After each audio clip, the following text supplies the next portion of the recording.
It's not about the money, money, money. We don't need your money. โอเคเนาะเดี๋ยววันนี้เราจะมารีวิววิธีการสร้างchannel อยู่ใน YouTube เนาะเป็น channel ของเราเองตัวนี้กับบ่ยากเนาะนี่สืบต่อจากการเราสั่งอีเมล address ของ Gmail แล้วนะเราก็เพียงแต่อย่าลืม sign in เข้าในระบบเนาะวิธีก็คือว่าอย่าลืมเนาะในการคลิก sign in เข้าในระบบเราก็คลิกบนใกล้ดาวเนาะแล้วก็เลื่อนลงมาวาง sign in again นี่มันจะขึ้นมาถือว่าสำหรับคอมเฮาถ้าเฮาบ่ได้ใส่เอาออกหรือเฮาใส่คอมเฮาตลอดเฮาก็จะบ่จำเป็นมา sign in เข้าหรือว่า sign out ออกแม่นในกรณีที่ว่า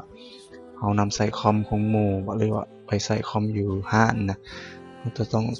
sign in เข้าในระบบ Google ของเฮาเองตลอดเนาะหรือว่าในอีเมลของเราเองตลอดเนาะก็มาล็อกอินเข้าเนาะ sign in เข้า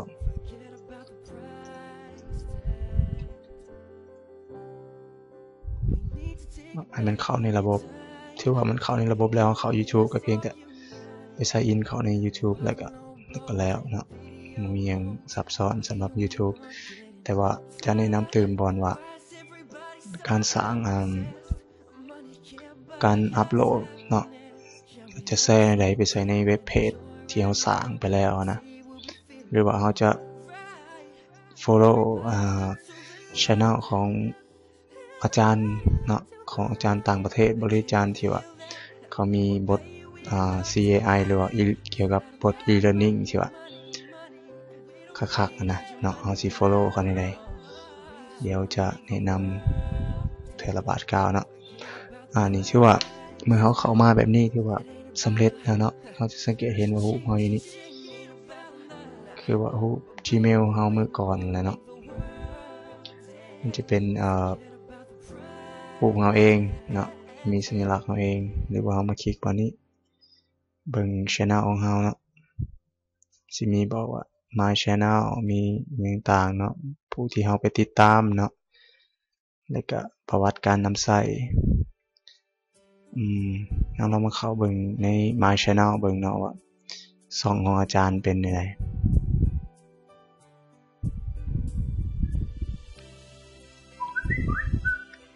เนาะสำหรับในช่องของอาจารย์เองนี่ก็มันก็จะปรากฏว่ามีวิดีโอที่ว่าอาจารย์ได้อัปโหลดไปแล้วเนาะหรือว่ามีตัวที่ว่าอาจารย์ได้เข้าไปเบิ่งมีประวัติการใช้เนาะต่างๆที่ว่าให้เบิ่งวิดีโอที่อาจารย์อัพก็มีแบบคลิกบางวิดีโอนี้สิเห็นอยู่4วิดีโอสำหรับบทสำหรับในวิชาสอนวิชานี้เนาะที่ว่าอยากให้อัปโหลดบทเรียนCAI ที่เขาสร้างไปแล้วนั่นก็เฮ็ดได้เนาะโดยการคลิกเข้าอัปโหลดนี่ง่ายๆเลยเนาะลองถามโอเคแล้วก็เพียงแต่คลิกใส่บนนี้เห็นเป็นสีแดงนี่เนาะปึ๊บselect file to upload ก็เลือกไฟล์ที่เขาจะอัปโหลดขึ้นเนาะลองตัวอย่างเบิ่งบท CAI ของอาจารย์เองเนาะ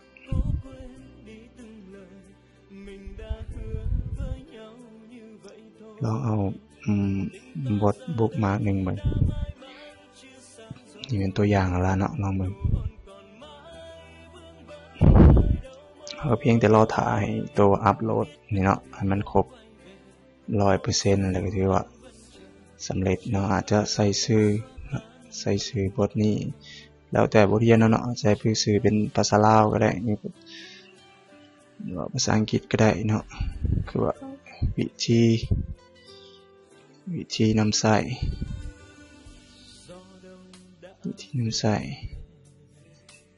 YouTube เขาในการ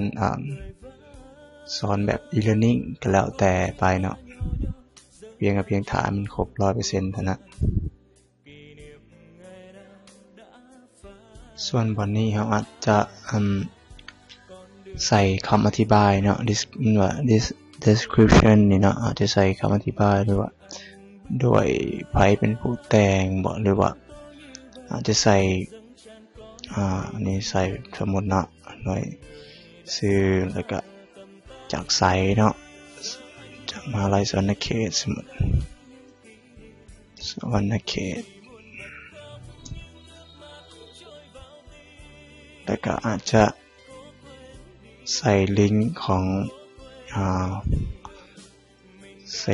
งเว็บเพจของวีซ่าเฮานั่นเนาะอาจจะคลิกใส่เว็บเพจแล้วก็ copy เอา URL มาเลยเนาะอยู่เทิงเพียงแต่ select เอาทาสีเอา URL มันแล้วก็ copy ไปวางไว้ที่นี่เขาอาจจะเข้ามาเบิ่งทางนี้ก็ได้เนาะ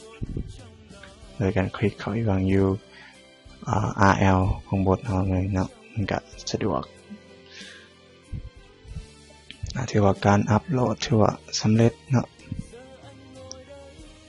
แต่ว่าก็วิธีนำใช้ YouTube สำหรับการเรียนสื่อการสอนทางไกลเนาะ e-learning บ่ทั้งรุ่มนี่มันให้เลือกว่าเฮาสิใช้หน้าต่างเขาเห็นทำอิฐแนวใดละเนาะของ YouTube Channel นี่นะอาจจะตัวใดก็ได้บ่มีปัญหาดอกก็เพียงแต่ตัวนี้เนาะให้เลือกว่าเฮาสิprivate คือว่าให้เฮาเบิ่งอัน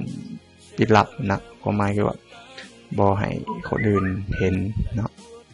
ส่วนหลายก็ใส่ public ดอกว่าบทเนาะเฮ็ดมันบ่มีหยังปิดลับเนาะหลังจากนั้นเฮาก็กดคืนสื่อเนาะแล้วก็อธิบายต่างๆสำเร็จเฮาก็เพียงแต่กดคำว่า publish อยู่แจเนาะปึ๊บถือว่าสำเร็จมันกำลังเซฟรอท่าแป๊บหนึ่งเนาะ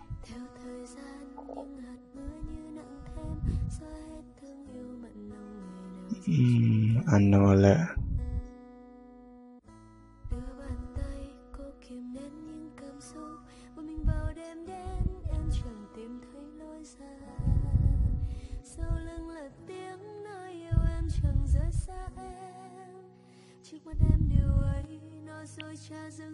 โอเคเนาะถือว่าสำเร็จเนาะบทเฮาหรือว่าเฮาอยากเข้าไปเบิ่งก็เพียงแต่คลิกตัวนี้เนาะหรือว่าอาจจะก๊อปเอา URL มันหรือว่าที่อยู่ของวิดีโอนี้นะไปวางอยู่เพจเฮาเลยก็ได้แต่เฮาลองคลิกเข้าเบิ่งเนาะ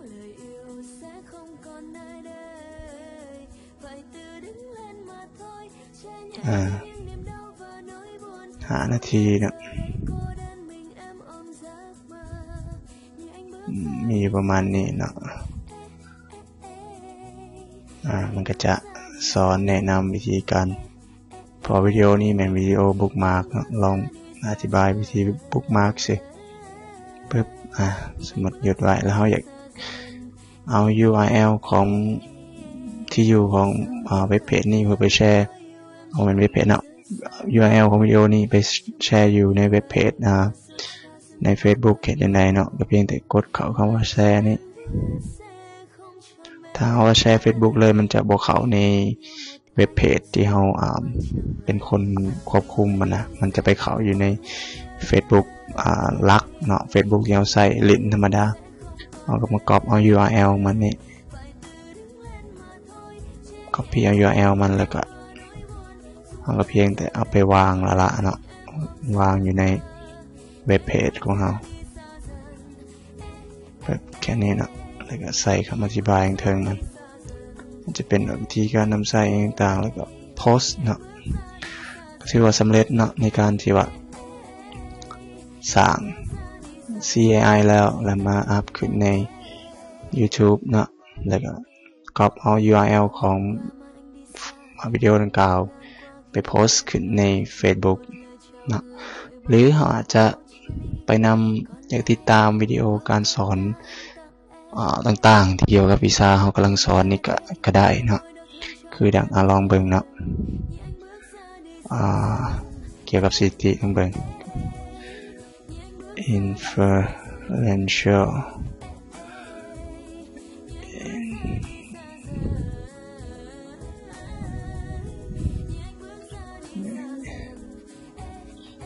inferential stat